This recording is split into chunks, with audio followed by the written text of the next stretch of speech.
धुरंधर movie का Prince Khan connection आज आपको हम बताने जा रहे हैं बहुत ही आसान भाषा में कि आखिर क्यों बाबूलाल मरांडी को धुरंधर मूवी का नाम लेकर गैंगस्टर प्रिंस खान के शूटर सप्लायर राहुल राणा सिंह और चीफ सेक्रेटरी अविनाश कुमार के लिए फेसबुक पर पोस्ट लिखना पड़ गया। झारखंड में आजकल सिर्फ खबरें नहीं बन रही हैं बल्कि कहानियां लिखी जा रही हैं और ये कहानियां किसी फिल्म की स्क्रिप्ट से कम नहीं है।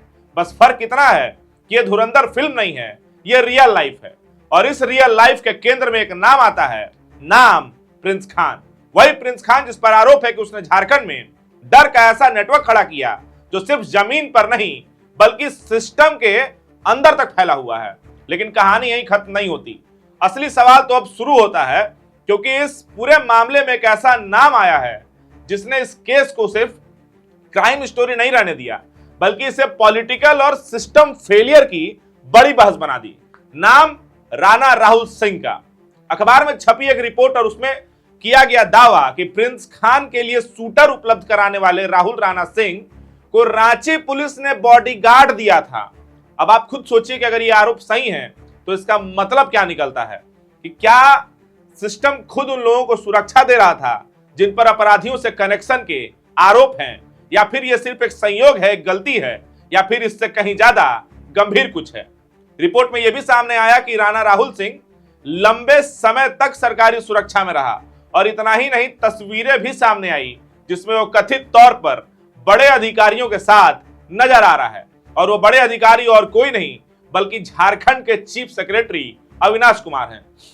अब सवाल ये नहीं है कि तस्वीर में कौन है, सवाल ये है कि ऐसे शख्स की पहुंच इतनी ऊपर तक कैसे हो सकती है जिस पर इतने गंभीर आरोप लग रहे हैं कि वो एक गैंगस्टर के रांची शहर में शूटर उपलब्ध करवाता था। और यहीं से एंट्री होती है झारखंड के राजनीति के एक और बड़े चेहरे की, यानी बाबूलाल मरांडी की, जिन्होंने इस पूरे मामले को लेकर सोशल मीडिया पर एक लंबा पोस्ट किया और ऐसे ऐसे सवाल खड़े किए जो सीधे सिस्टम के जड़ों को हिला देते हैं।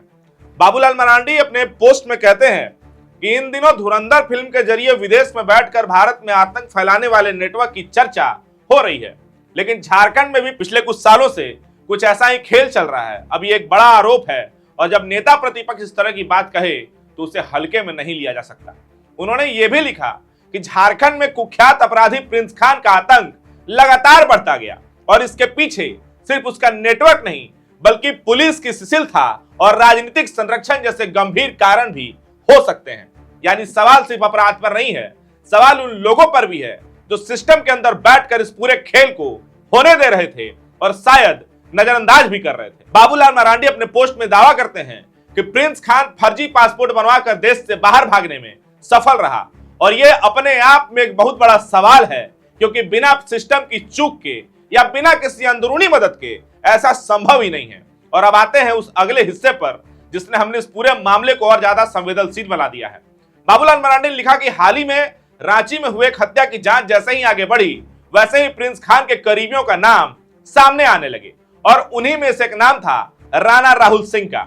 अब अगर इन सभी बातों को जोड़कर देखा जाए तो एक तस्वीर बनती है, एक ऐसा नेटवर्क जिसमें अपराध, राजनीति और सिस्टम तीनों के बीच कोई न कोई कड़ी नजर आती है। लेकिन ध्यान रहे ये सभी आरोप हैं और इनकी पुष्टि जांच के बाद ही होगी।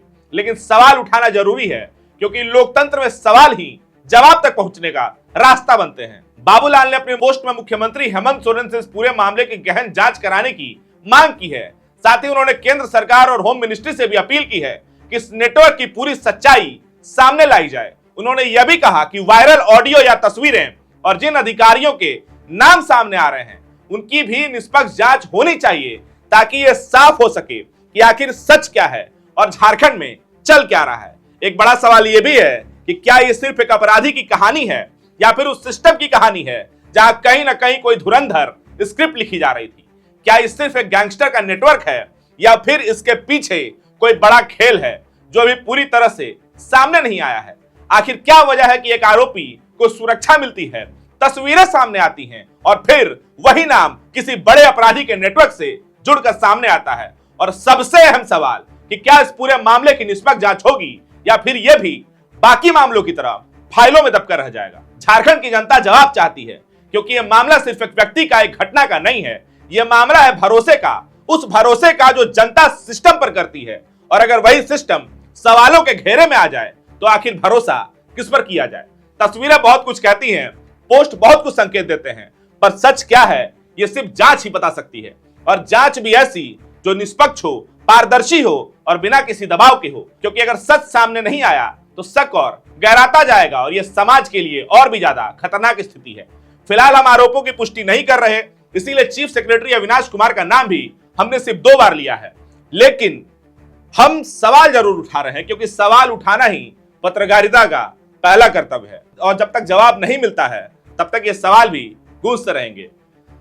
अंत में एक सवाल हमारे मन में भी कब से गूंज रहा था और यह सवाल बाबूलाल मरांडी जी का नाम लेकर गूंज रहा था कि एक ऐसी ही तस्वीर आपकी विधानवाद में सफेद पोस्ट कोयला माफिया एल्विस सिंह के साथ दिखी थी। खैर अभी उस पर बात नहीं करेंगे, उस पर बात कभी और। बाकी आपको एक खबर और झारखंड की रियल लाइफ धुरंधर स्क्रिप्ट कैसी लगी कमेंट सेक्शन में हमें जरूर बताइएगा। धन्यवाद।